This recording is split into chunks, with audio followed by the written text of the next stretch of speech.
The First Lord of the Admiralty readies the British Royal Navy for war, and as the First Lord in 1914 and 1915, Winston Churchill oversaw tactical achievements and brilliant innovations of military equipment, but he also oversaw strategic and military failures, and lost his position in May 1915.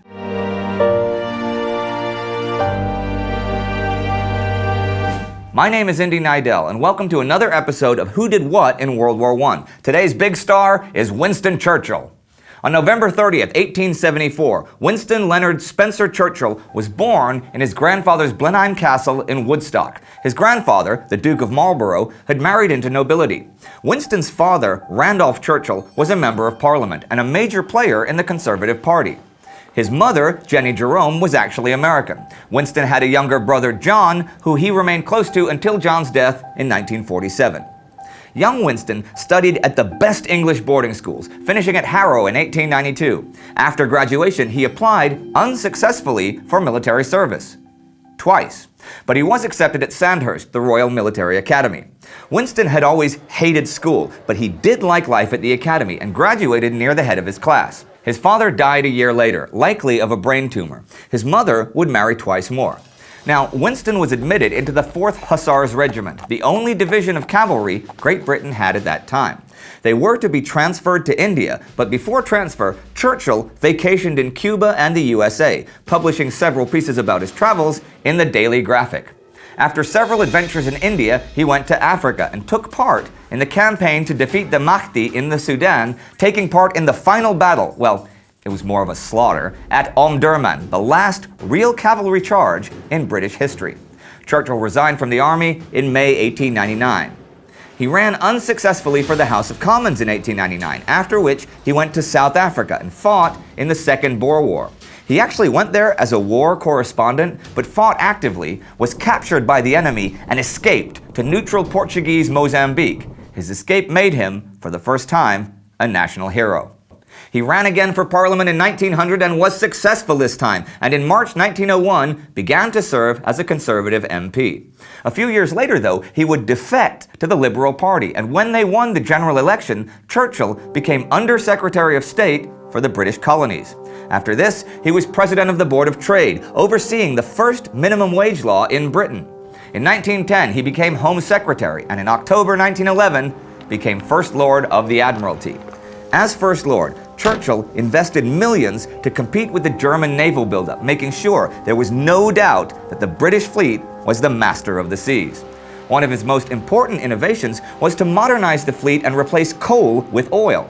Soon after the war broke out, Churchill involved himself personally in organizing the defense of Antwerp, which earned him some serious criticism. Later in the fall, he sent part of the fleet down to the South Atlantic, where it would destroy the remnants of the German East Asia Squadron at the Battle of the Falklands. Churchill's career as First Lord came to a screeching halt in May 1915, after the failure of both the attempt to force the Dardanelles and the bloody Gallipoli Landings. Churchill's plan, and his tactical failure, sent over 200,000 soldiers to their deaths, and Churchill lost his post when a new coalition government was formed. They may well have been partly influenced by his betrayal of the Conservative Party years before. Many thought that Gallipoli marked the end of Winston Churchill's political career. He spent that summer with his family, and in the fall, he volunteered to fight in France, taking a position as a major in the 6th Royal Scots Fusiliers, resigning his commission just before the Battle of the Somme the following summer. Already that spring, though, Churchill was stumping for his political resurrection, and it wasn't only his opponents who derided him for it. But on July 18, 1917, Winston Churchill was made Minister of Munitions by Prime Minister Lloyd George. He served at this post till the end of the war, and shortly after that became Secretary of State for War and Secretary of State for Air.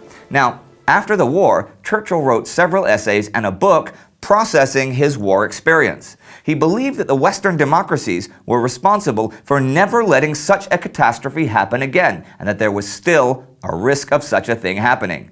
It turned out to be right. By the end of the war, he had been discharged of the responsibility for Gallipoli, but his critics never let him forget it, and the public still viewed him with skepticism, and would for years. But he had managed to accomplish quite a bit, especially in investing in new weapons. Foremost among them, the development of the tank, which appeared in action near the end of the war, and played an important part in the final months. He was also a prime mover in the development of new aircraft and eventually a Royal Air Force.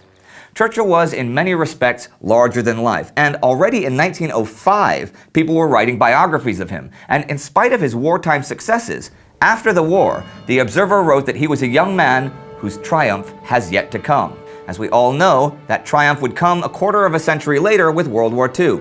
But that war, and Churchill's post-World War I life and career, are beyond the scope of this channel. But here are a few highlights. He returned to the Conservative Party in 1924 and served as Chancellor of the Exchequer for 5 years, bringing Britain back on the gold standard in 1925. He was out of office in the 1930s, but as the Second World War broke out, he was once again First Lord of the Admiralty and finally Prime Minister. After the war, he continued as Leader of the Opposition and again Prime Minister and won the Nobel Prize for Literature in 1953. Churchill died at the age of 90 on January 24, 1965, exactly 70 years to the day after his father. When he was born, Britain was enacting laws establishing a 56-hour working week, and when he died, it was Beatlemania. A lot of changes. Even today, 50 years later, he is still a big figure, and in 2002, the BBC voted him Most Important British Man of All Time. In 2005, the Winston Churchill Museum opened in London. So what do you think of Churchill? He was certainly a doer, but how much did his personality actually harm him and his career? Or did it? Let me know in the comments below, and if you want to learn more about another major World War II player's role in World War I, click here for our bio of Adolf Hitler. Don't forget to subscribe to never miss the action. See you next time.